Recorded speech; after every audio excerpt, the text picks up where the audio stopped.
Assalamualaikum warahmatullahi wabarakatuh. Perkenalkan, nama saya Khairatus Saada, NIM 19051214053 dari kelas Sistem Informasi 2019A. Di sini saya akan menjelaskan tentang praktikum subnetting pada Cisco Packet Tracer.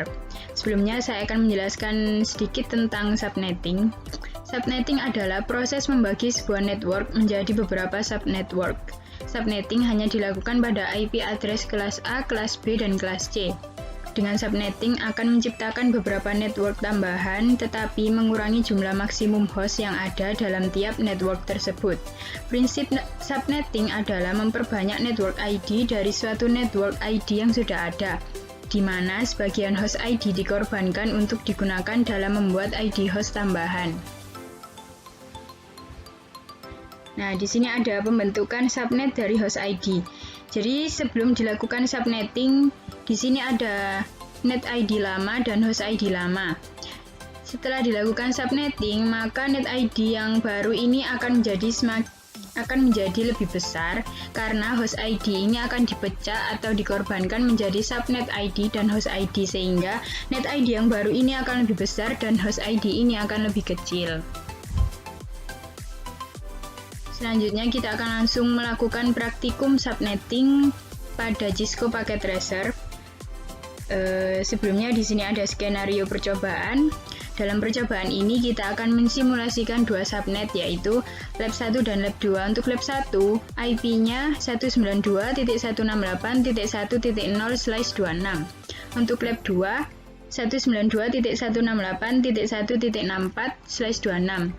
Nah, jika kita menggunakan subnetting /26, maka tabelnya akan seperti ini. Ada 4 subnet dengan netmask 255, 255, 255, 192. Di sini saya akan menjelaskan tentang lab 1 ini. IP networknya yaitu 0 dan IP broadcastnya 63. Dan IP usable atau IP yang bisa digunakan yaitu antara 1 sampai dengan 62. Jadi untuk IP network dan IP broadcast ini tidak boleh digunakan. Dan untuk lab 2, IP networknya 64 dan IP broadcastnya 127. Dan IP usable-nya antara 65 sampai dengan 126 yang bisa digunakan. Lalu, dua subnet di atas dihubungkan melalui sebuah router seperti terlihat pada gambar. Dan ini gambarnya. Di sini terlihat bahwa lab 1 atau switch 1 dan lab 2 atau switch 2 ini terhubung menggunakan router. Dan pada lab 1 terdapat 3 PC, lab 2 juga seperti itu, terdapat 3 PC, dan untuk router yang menghadap ke lab 1 mempunyai gateway 62 dan router yang menghadap ke lab 2 mempunyai gateway 126. Dan pada PC 1 ini di sini tertera IP address 1/26. Jadi nanti PC 1 ini IP address-nya 192.168.1.1 karena pada lab 1 tadi pada tabel IP usable-nya antara 1 sampai dengan 62. Dan untuk PC 1 dan PC 2 ini nanti akan diberi gateway yaitu 62. Dan untuk PC 3 tidak diberi gateway.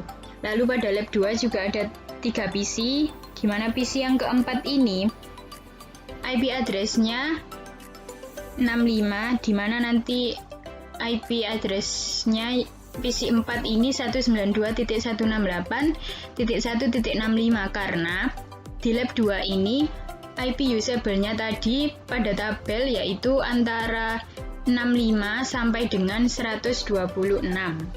Untuk PC 5 nanti IP address-nya 66 dan PC 6 67. Dan pada lab 2 ini PC yang diberi gateway hanya PC 4 yaitu gateway-nya 126. Sama seperti router yang menghadap ke lab 2 yaitu gateway-nya 126. Di sini ada keterangan dengan PC 1, PC 2 dan PC 4 ini maksudnya ya, mohon maaf ada kesalahan tulisan. Jadi dengan PC 1, PC 2, dan PC 4 menggunakan gateway. Namun PC 3, PC 5, dan PC 6 tanpa menggunakan gateway. Nanti kita akan melihat perbedaannya. dengan menggunakan atau tanpa menggunakan gateway. Kita langsung saja memulai percobaan dan ini ada langkah-langkahnya. Pertama, kita buka aplikasi Cisco Packet Tracer dulu. Lalu kita lihat langkah yang pertama. Buat simulasi jaringan seperti gambar di atas, termasuk setting IP gateway router, IP address PC, netmask PC, dan gateway PC. Catatan, tidak semua PC diberikan gateway. Yang pertama, kita taruh router dulu.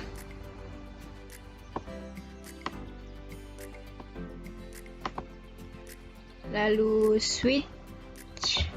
switchnya ada 2 untuk lab 1 dan lab 2, dan PC-nya setiap switch itu ada 3 atau setiap jaringan ada 3 PC, jadi totalnya ada 6 PC.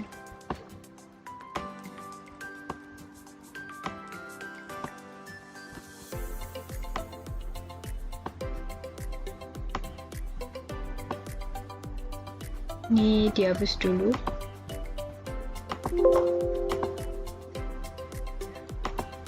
Setelah itu kita hubungkan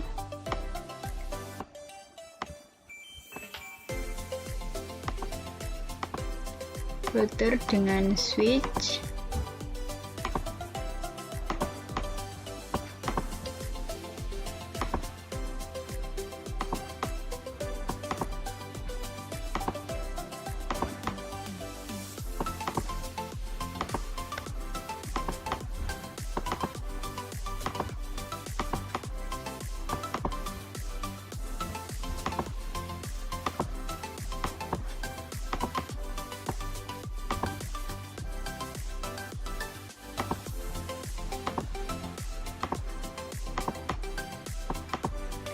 Setelah terhubung semua, bentar kita atur dulu.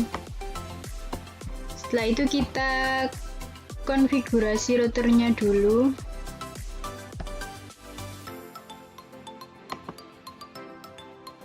Dan router yang terhubung ke switch 1 atau lab 1 itu menggunakan fast Ethernet 0. Jadi kita setting dulu IP address-nya sesuai dengan gateway tadi, yaitu 192.168.1.62. Ini untuk gateway router yang menghadap ke lab 1 atau switch 1.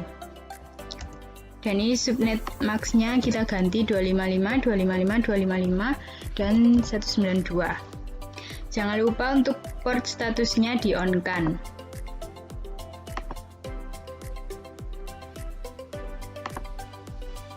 Lalu, untuk router yang menghadap ke lab 2, menggunakan fast Ethernet 1 ini. Jadi kita setting dulu IP address-nya sesuai dengan gateway tadi yang router menghadap ke lab 2, yaitu gateway-nya 126. Jadi IP address-nya 192.168.1.126. Subnet max-nya sudah benar. 255, 255, 255, 192. Lalu port statusnya di-on-kan. Setelah selesai, kita ganti dulu switch-nya, ini namanya, biar nggak bingung, jadi lab 1. Sudah. Untuk switch yang kedua ini ganti lab 2. Lalu kita setting IP address-nya masing-masing PC. Yang pertama PC 1, IP configuration. IP address-nya PC 1 192.168.1.1. Kenapa 1? Karena untuk lab 1 IP usable-nya antara 1 sampai dengan 62. Jadi kita memakai IP ini untuk PC 1. Lalu subnet max-nya kita ganti 192. Untuk PC 1 tadi diberikan gateway. Gateway-nya PC 1 itu sesuai dengan router yang menghadap ke lab 1 IP address router yang menghadap ke lab 1, yaitu 192.168.1.62. Seperti ini. Sudah benar. Lalu kita setting IP address PC2 juga. IP address-nya 192.168.1.2. Subnet max-nya diganti 192. Untuk PC2 tadi juga diberikan gateway sama dengan gateway PC1 tadi. 192.168.1.62. Sudah, lalu kita setting IP address-nya PC3. IP address-nya 192.168.1.3. Subnet max-nya diganti 192. Untuk PC3 tadi tidak diberikan gateway, jadi gateway-nya kita biarkan seperti ini. Lalu setting IP address PC4. PC4 IP address-nya 192.168.1.65. Kenapa 65? Karena lab 2 itu IP usable-nya antara 65 sampai dengan 126. Maka PC4 IP address-nya 192.168.1.65. Untuk subnet max-nya diganti 192. Untuk PC4 tadi diberikan gateway, dan gateway-nya itu sesuai dengan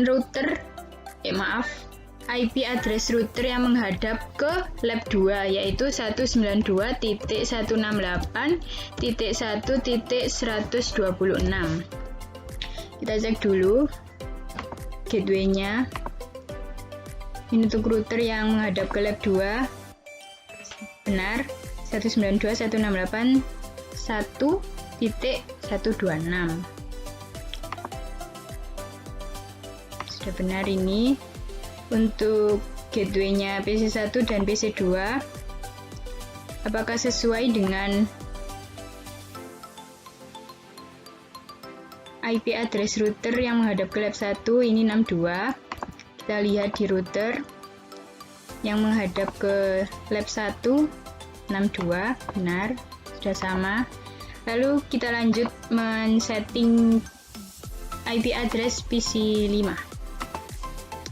Untuk PC5 IP address-nya 192.168.1.66. Subnet max-nya diganti 192. Untuk PC5 tidak diberikan gateway, jadi gateway-nya dibiarkan seperti ini. Lalu PC6 IP address-nya yaitu 192.168.1.67. Subnet max-nya diganti 192. Untuk PC6 juga tidak diberikan gateway, jadi kita biarkan seperti ini. Nah, setelah selesai men-setting semuanya, lalu kita lanjut melihat langkah yang kedua. Setelah setting IP selesai, pindahkan mode ke simulasi lalu buat skenario seperti berikut. Edit filter event list ke IP versi 4 ICMP. Nah, ini kan awalnya kan mode real time. Kita ganti mode simulation dulu. Lalu kita edit filter dan unchecklist selain ICMP karena kita akan melihat ICMP-nya saja. Dan untuk meminimalisasi kegagalan atau adanya kendala, kita unchecklist semuanya selain ICMP. Oke.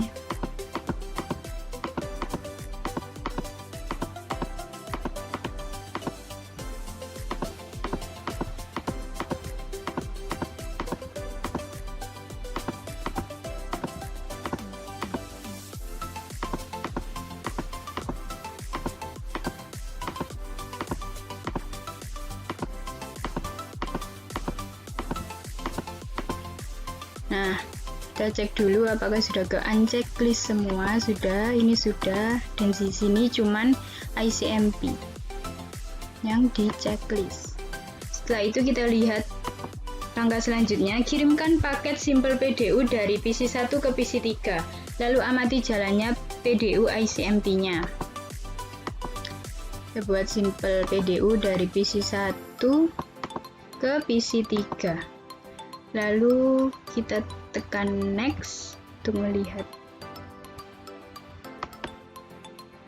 Nah, Simple PDU dikirim ke switch 1 atau lab 1, lalu dikirim ke IP tujuan yaitu PC3.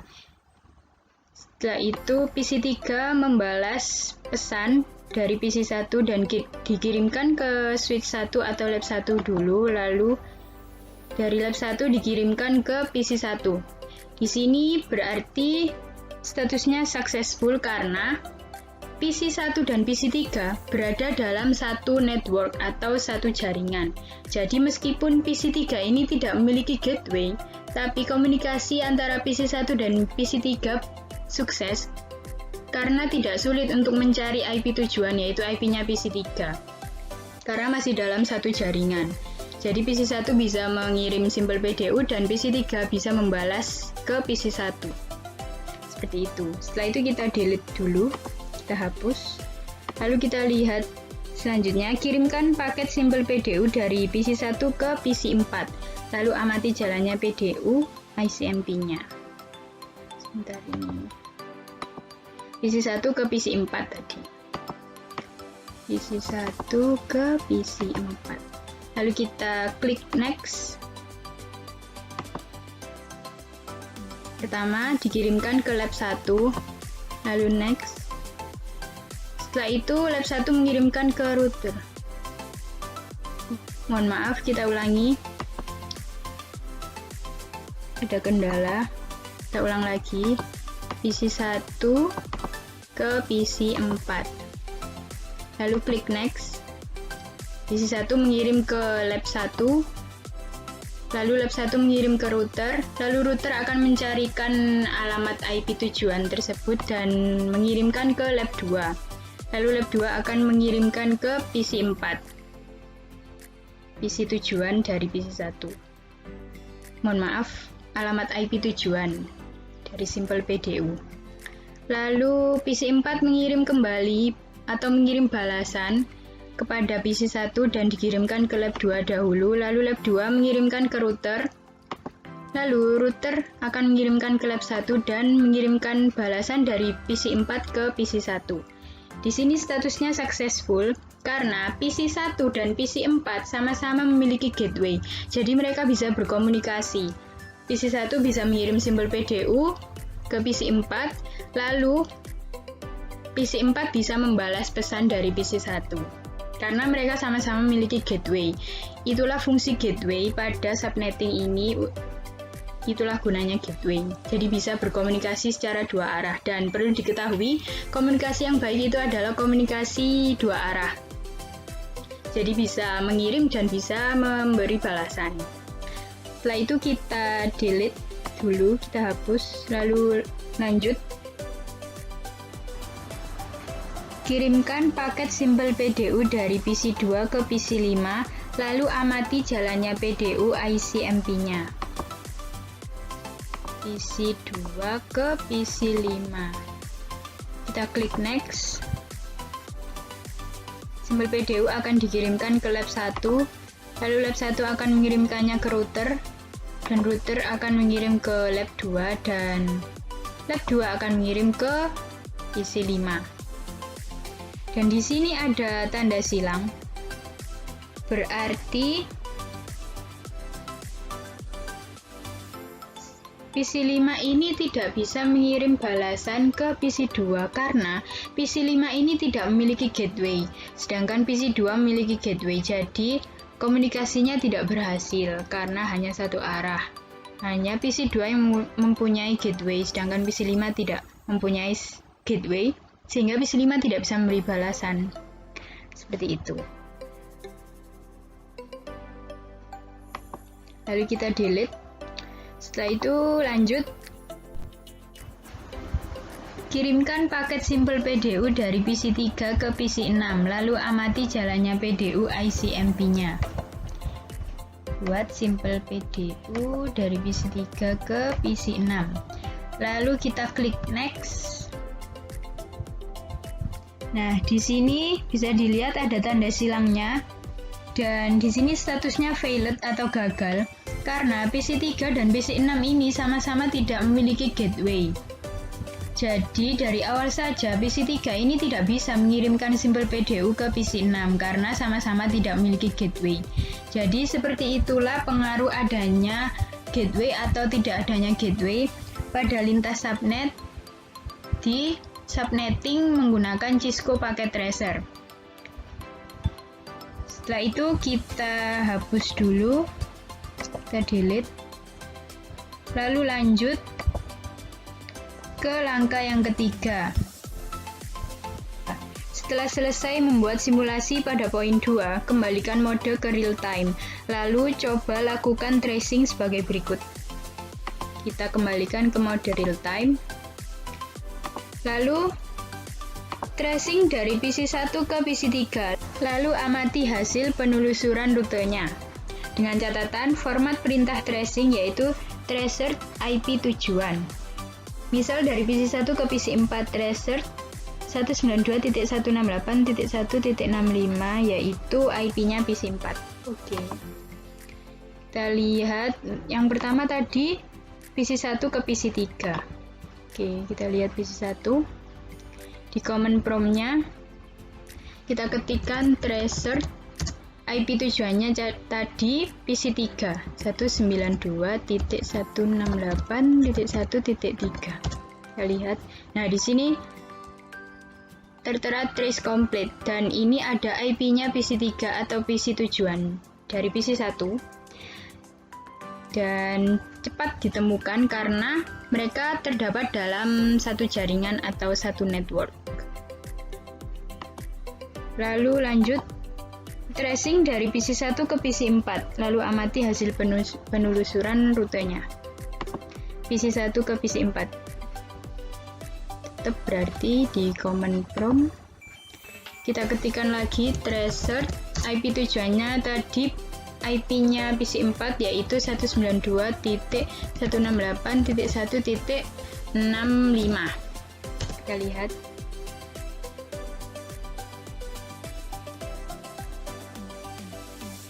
Nah, di sini tertera trace complete dan ini ada IP routernya atau IP gateway. Rutenya melewati gateway dulu lalu ke IP tujuan yaitu IP miliknya PC 4. Seperti itu. Lalu lanjut tracing dari PC 2 ke PC 5. Lalu amati hasil penelusuran rutenya. PC 2 ke PC 5. Kita ketikkan tracer IP-nya PC 5 tadi 192.168.1.66. Nah, di sini hanya ada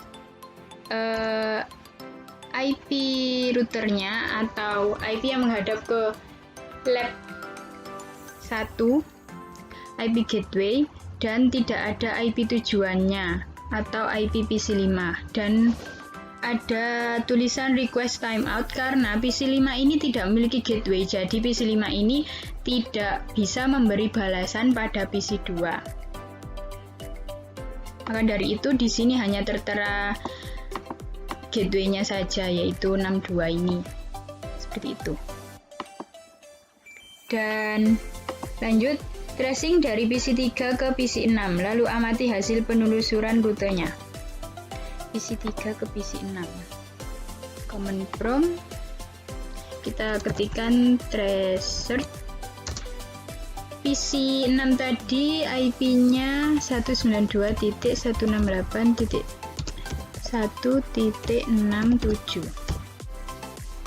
Kita tunggu.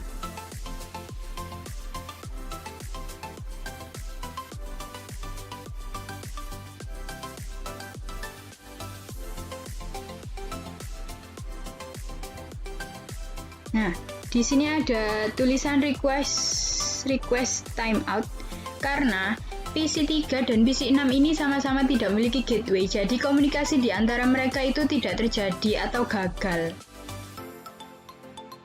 Jadi di sini akan terus ke bawah itu tulisannya request timeout terus. Karena komunikasinya gagal, tidak terjadi. Seperti itu. Nah, sekian penjelasan dari saya. Semoga bermanfaat. Kurang lebihnya saya mohon maaf. Wassalamualaikum warahmatullahi wabarakatuh.